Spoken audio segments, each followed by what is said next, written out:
So welcome back again. So next point here is that आता आपला जो असणारा नेक्स्ट पॉईंट आहे तो पुढचा जो टॉपिक आहे टॉपिक नंबर 7.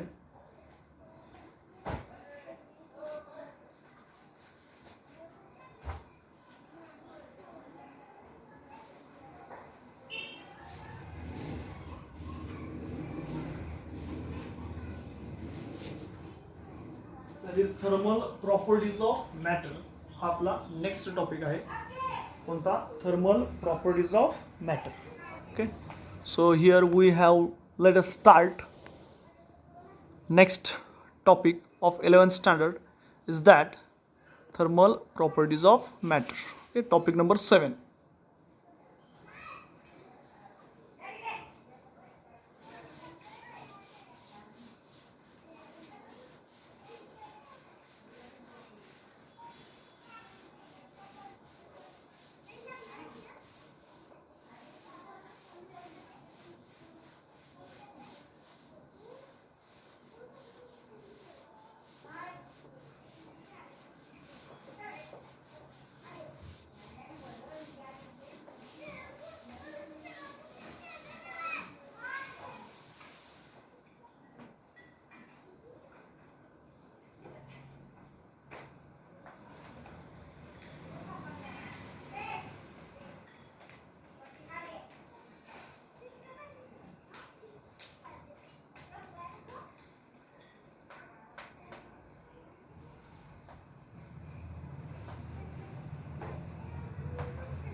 सो याच्यामध्ये थोडंसं आपल्याला इंट्रोडक्शन पार्ट दिलेला आहे.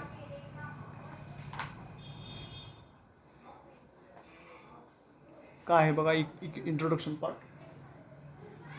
So in previous lessons while describing equilibrium states of a mechanical system or while studying the motion of bodies, only three fundamental physical quantities, namely length असेल, mass असेल and time were required. तर बघा, जर आपल्याला एखाद्या सिस्टीमची equilibrium states of mechanical system or while studying the motion of bodies जर आपल्याला बघायचं असेल तर तीन फंडामेंटल फिजिकल क्वांटिटीज आपल्याला गरजेचे आहेत. ज्याच्यामध्ये लेंथ असेल, मास असेल अँड टाइम, लांबी, वस्तुमान आणि त्याचा असणारा वेळ हे रिक्वायर्ड आहे. So all other physical quantities in mechanics or related to mechanical properties can be expressed in terms of these fundamental quantities. So in this chapter we will discuss the phenomenon. आता हे कुठले कुठले phenomenon आहेत related to heat, म्हणजे हीटशी निगडीत जे काय phenomenon आहेत ते आपण इथे डिस्कस करणार आहोत. So this require a fourth fundamental quantity, that is the temperature. Okay, so the sensation of hot or cold is a matter of daily experiences. Sensation of hot, एखादी वस्तू हॉट आहे, गरम आहे की कोल्ड आहे, थंड आहे, ह्याचं जे असणारं जे सेन्सेशन आहे हे एक्सपिरियन्स करतो ना आपण. एखाद्या वस्तूला हात लावला, त्या वस्तूचं टेम्परेचर 150 डिग्री सेल्सिअस असेल, तुमच्या हाताला काहीच होत नसेल, सेन्सेशन नाही ना.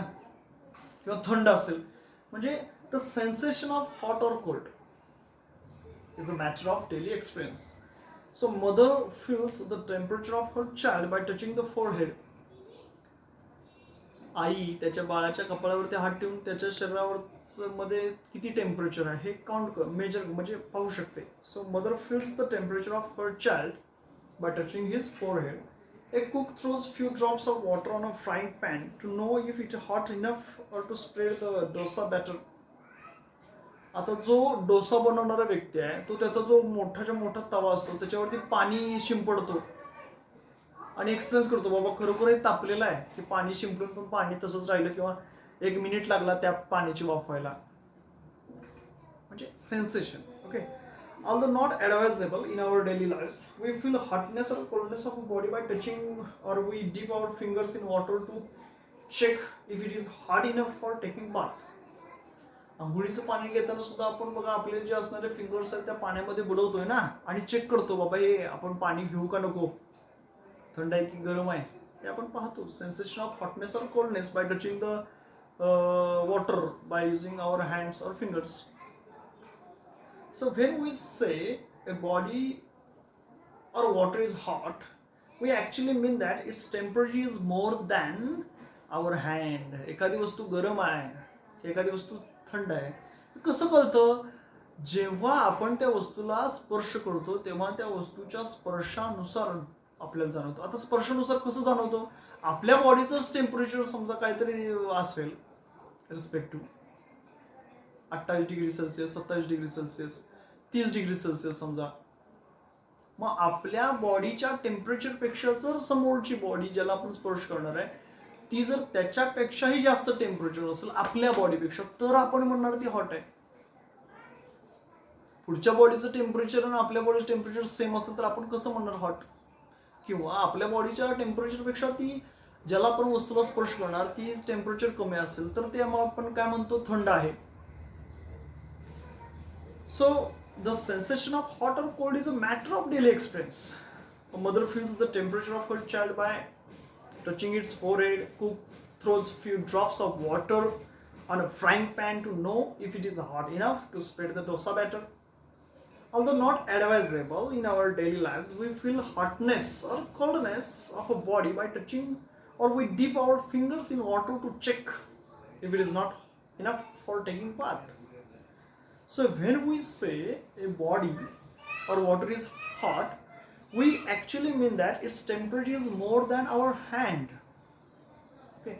However, in this way, we can only compare the hotness or coldness of two objects qualitatively. याचा अर्थ आपण फक्त hotness असेल किंवा coldness असेल हे qualitatively फक्त काय करतोय? कंपेअर करतो. Okay. So hot and cold are relative term. याचा अर्थच आपल्याला असं निष्कर्ष काय निघतोय की hot आणि cold हे एक relative term आहे, comparative term आहे. So you might recall the example given in your science textbook of 8th standard मध्ये काय तुम्हाला आठवत असेल तर lukewarm water seems colder than hot water but hotter than colder water to our hands. बघा, lukewarm water seems colder than hot water but hotter than cold water to our hands. So we ascribe a proper temperature and object to determine the degree of hotness. बघा इथं आता शब्दाला temperature to an object, temperature to an object,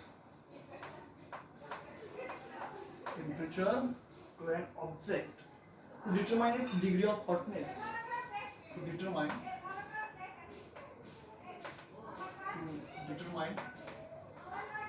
काय determine करतो?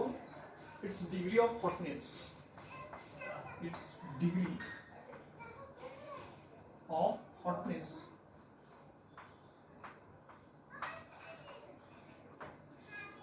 So temperature to an object म्हणजेच काय? Its degree of hotness. So higher the temperature, hotter is the body. However, the precise temperature of body can be known only when we have an accurate and easily reproducible way to quantitatively measure it. So scientific precision requires measurement of physical quantity in numerical terms. Okay.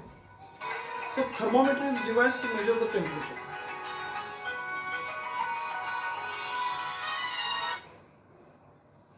Hello. हाँ एक minute. पप्पा पप्पा विजय Lakshmi phone आला. Hello घरात नाही phone. हा हा आल्यावर सांगतो तुम्हाला. हा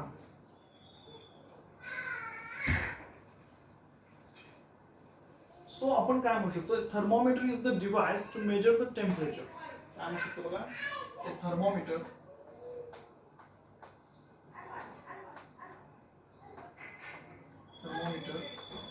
is a device असं डिव्हाइस आहे. कशासाठी वापरतो? is a device to measure the temperature. काय करण्यासाठी? to measure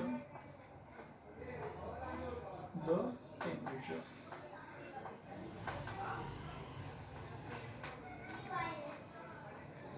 थोडक्यात थर्मोमीटर एक असं डिव्हाइस आहे जे कशासाठी वापरलं जातं, टेम्परेचर मोजण्यासाठी वापरलं जातं, हे आपल्याला माहित आहे. So in this chapter we will learn properties of matter. So या चॅप्टरमध्ये आपण प्रॉपर्टीज ऑफ मॅटर बघणार आहोत and various phenomena that are related to heat.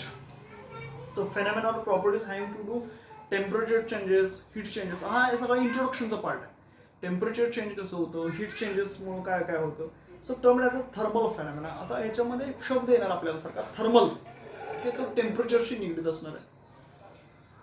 So thermal properties. So here you will understand why the direction of wind near a sea shore changes during day and night. आपल्याला हे पण लक्षात आलं पाहिजे की दिवसा आणि रात्री जो सी शोर आहे, समुद्र आहे, समुद्राचा किनार आहे, समुद्रावरचं वारं आणि जमिनीवरचं वारं याची दिशा सारखी बदलत का असते. दिवसा ते वारे समुद्रावरून जमिनीकडे येत असतात, रात्रीच्या जमिनीकडून समुद्राकडे जात असतात. काय आहे. So why the metal lid of glass bottle comes out easily on heating and why two metal vessels locked together can be separated by providing heat to outer vessel. ह्या खूप गोष्टी इंटरेस्टिंग आहेत. सो फर्स्ट पॉईंट आपण इथं discuss करणार आहे, temperature and heat. Temperature and heat.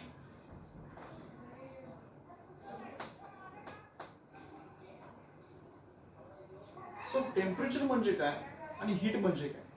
Temperature म्हणजे काय म्हणतो आपण, to an object to determines degree of hotness. It is the degree of hotness of coldness.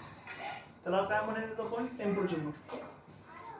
Thermometer is a device which is used to measure this temperature. Okay. आणि heat आपण एखाद्या ऑब्जेक्टला काय करत असतो, प्रोव्हाइड करत असतो. So heat is a energy in transmit. Heat म्हणजे काय आहे, एनर्जी आहे in transmit. When two bodies at different temperatures are brought in contact, they exchange heat.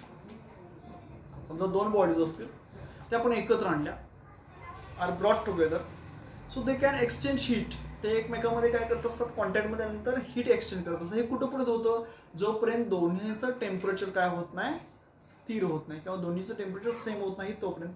So after some time the heat transfer stops. So we say that two bodies are in thermal equilibrium.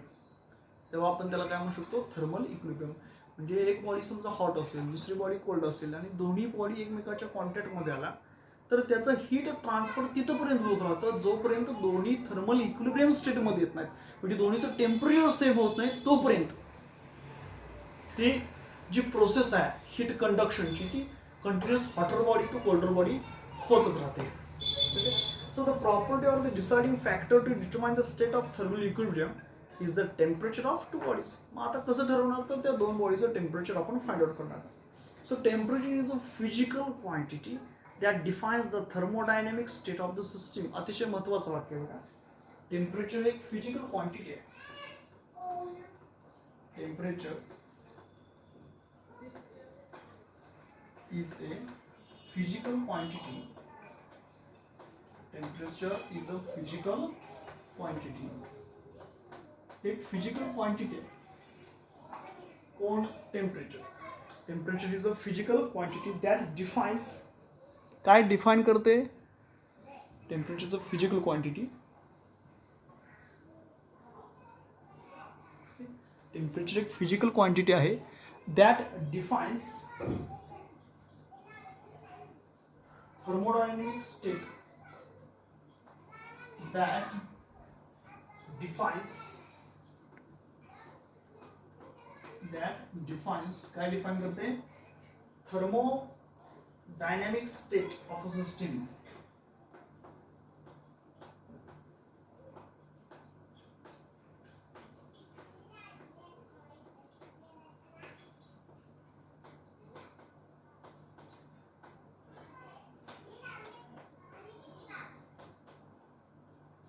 एखाद्या सिस्टीमची thermodynamic state कशी आहे,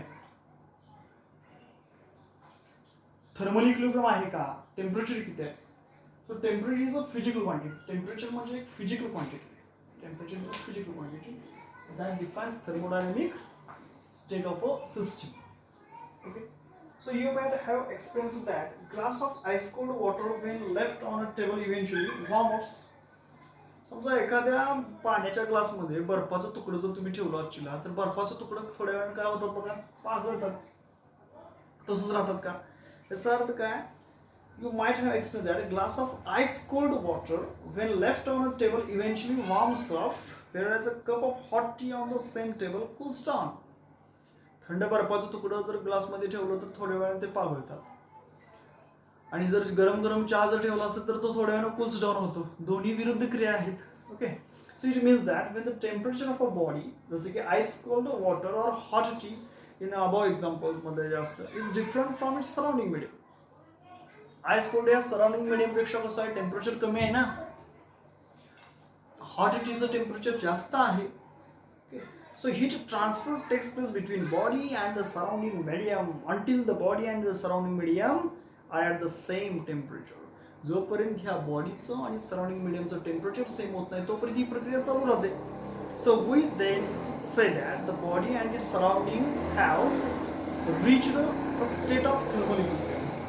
मग आपण असं म्हणू शकतो की बॉडी आणि असणारी सराउंडिंग मिडियम एका पर्टिक्युलर थर्मल इक्विलिब्रियम जाते and there is no net transfer of heat from one to the other. So in fact, whenever two bodies are in contact, there is a transfer of heat owing to their temperature difference.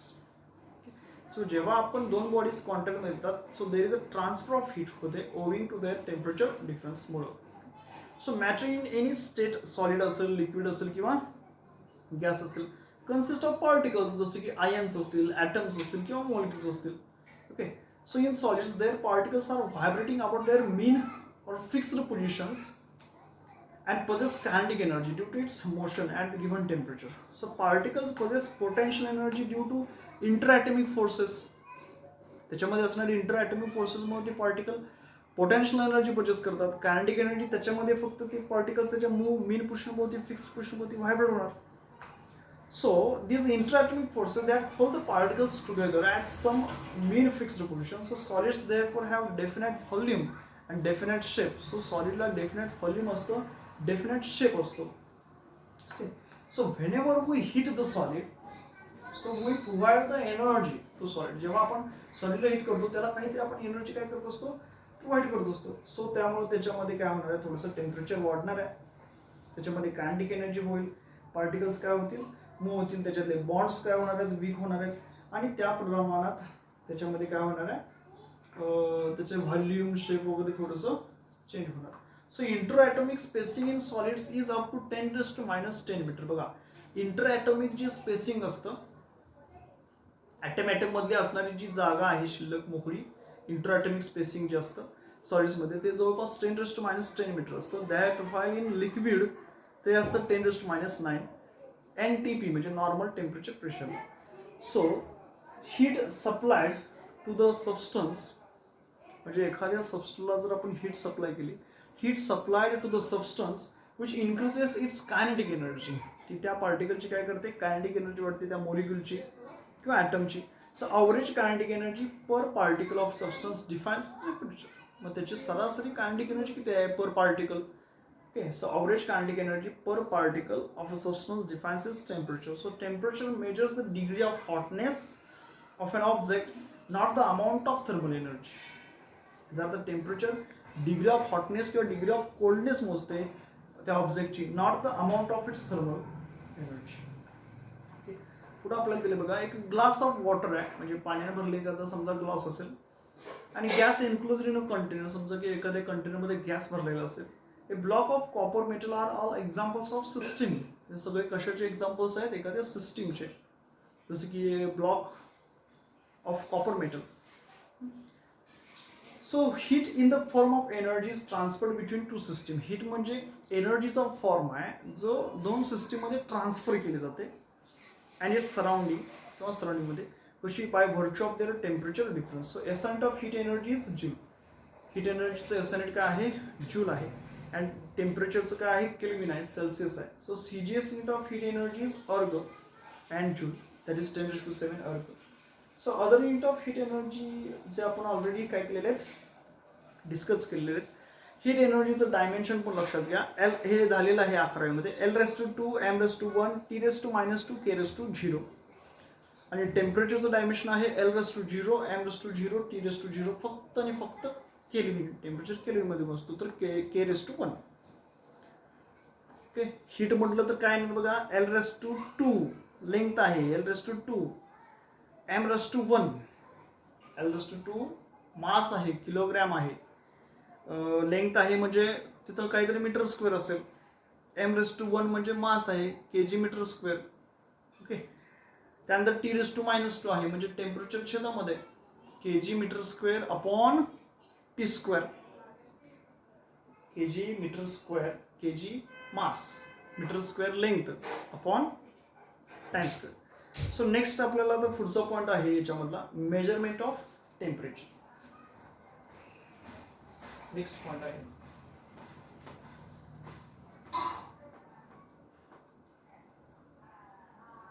measurement of temperature.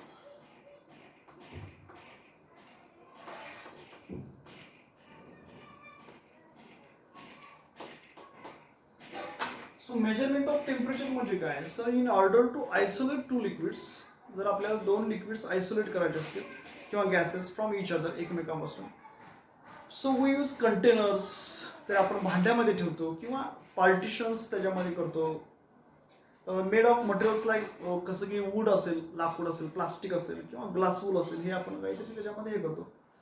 So an ideal wall partition, आता not available in practice, okay, separating two system is one that does not allow any flow or exchange of heat energy from one system to other, such as a perfect thermal insulator is called an adiabatic wall. हे बघा, आता दोन liquids असतील, आपल्याला isolate करायचे, separate करायचे, solid असेल separate करायचं, सो त्याच्यामध्ये आपण काय करतो, काहीतरी पार्टिशन करतो, जसं की त्याच्यामध्ये लाकूड मध्ये ठेवतो, वूड असेल, ग्लास असू शकते, ओके, किंवा त्याच्यामध्ये काय म्हटलेलं आहे, ग्लास वूल असेल, प्लास्टिक असेल. तर separating two system is one that does not allow any flow or exchange of heat energy from the system to other. एका सिस्टीमकडून दुसऱ्या सिस्टीमकडे कसल्याही प्रकारचा हीट गेलं नाही पाहिजे, त्याच्यामध्ये टेम्परेचर मिक्स झालं नाही पाहिजे, अशा प्रकारचं मध्ये काहीतरी आपण काय करतो, त्याचं एक सेपरेशन, पार्टिशन ठेवतो, ज्याला थर्मल इन्सुलेटर सुद्धा म्हणतात. थर्मल इन्सुलेटर म्हणजे टेम्परेचरला इकडून तिकडं तिकडून इकडं फ्लो करून देणार नाही, त्याला म्हटलं जातं ॲडियाबॅटिक वॉल. काय म्हटलं जातं, adiabatic wall. And generally shown as thick cross shaded, आणि जाड असे आपण मध्ये काय करतो, थिक क्रॉस शेडेड काढून ते आपण दाखवतो. आणि ज्यावेळी आपल्याला वाटतं, whenever we wish to allow the exchange of heat energy between two system, तो सिस्टीममध्ये एक्सचेंज व्हावी हीट एनर्जी, तर त्याच्यामध्ये जो मधला पार्टिशन आहे तो आपण थिन शेडेड रिजन दाखवतो, म्हणजे अतिशय पातळ शेडेड रिजन दाखवतो, जसं की लाईक अ कॉपर असेल, सो त्याला म्हणायचं डायथर्मिक. काय म्हणायचं, diathermic wall, and is represented thin dark region. सो इथं आपल्याला ॲडियाबॅटिक वॉल कन्सिडर करायचे आहे, दोन डिफरंट गॅसेस कन्सिडर केलेले आहेत, ओके, सिस्टीम आहे बी वगैरे, तर ते जनरली आपल्याला दिलेलं आहे. So the temperature at which pure water freezes at one standard atmospheric pressure is called ice point or freezing point of water. बघा त्याची डेफिनेशन आपण इथे देऊ. The temperature at which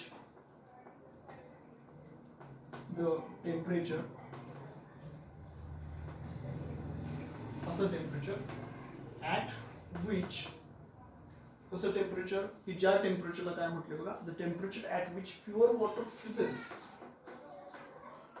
pure water काय होतं, फ्रीजेस, शुद्ध पाणी गोठतं, फ्रीजेस ॲट वन स्टँडर्ड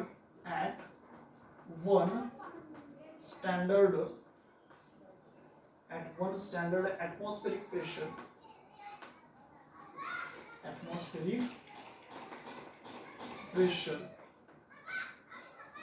काय म्हटलं, the temperature at which pure water freezes at one standard atmospheric pressure is called ice point. यालाच आपण काय म्हणणार बघा, इज कॉल्ड आईस पॉइंट.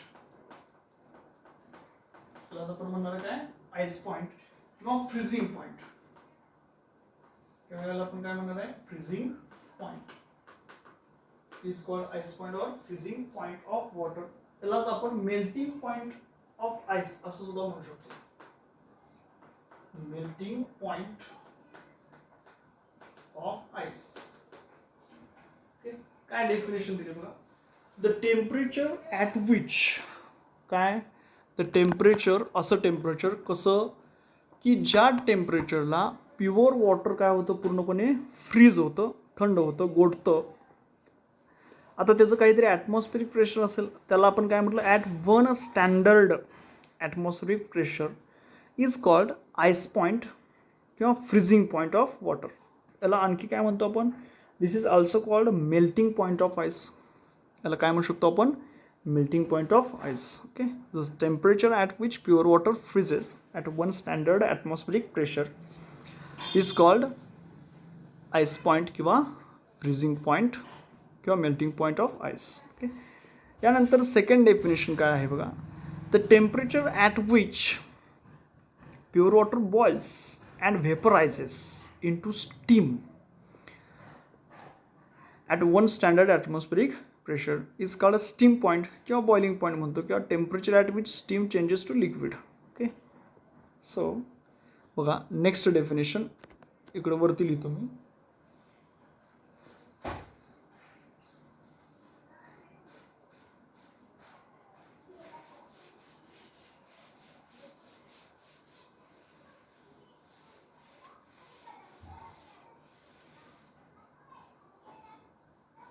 काय बघा next definition the temperature at which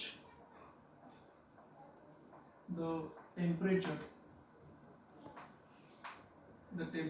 at which temperature असं टेम्परेचर की ज्यावेळी काय होतं म्हटलेलं आहे at which pure water boils. Pure water काय होतं प्युअर वॉटर बॉइल्स किंवा काय होतं वेपरायझेस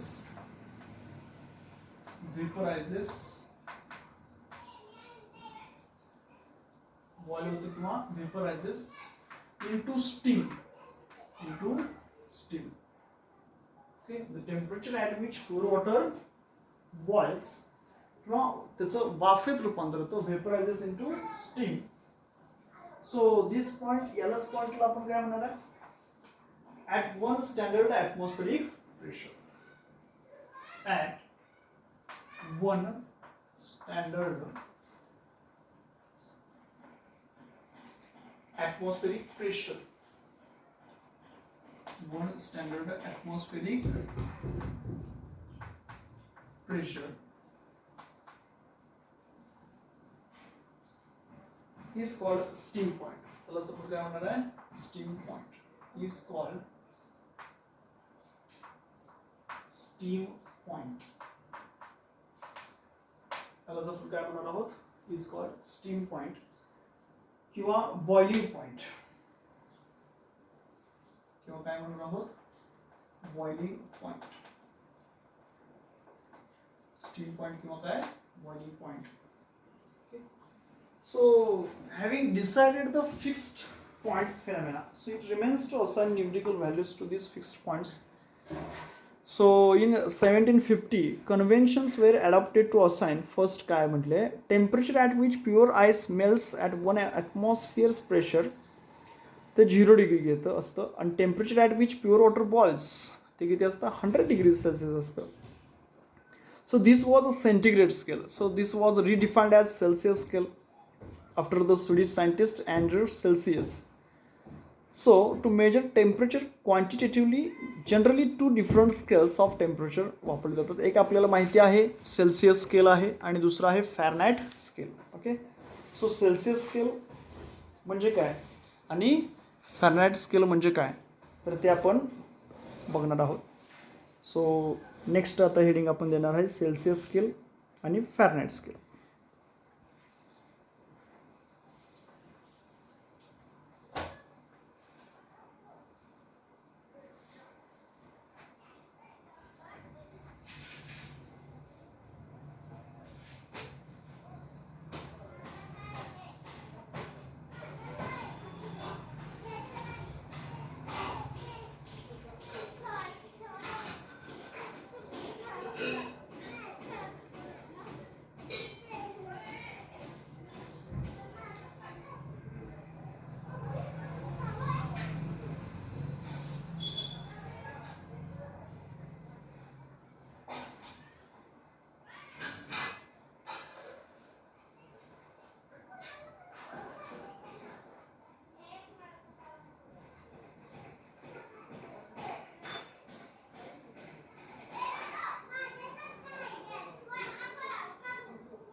सो नेक्स्ट आपला पॉईंट आहे सेल्सिअस स्केल आणि फॅरनाईट स्केल.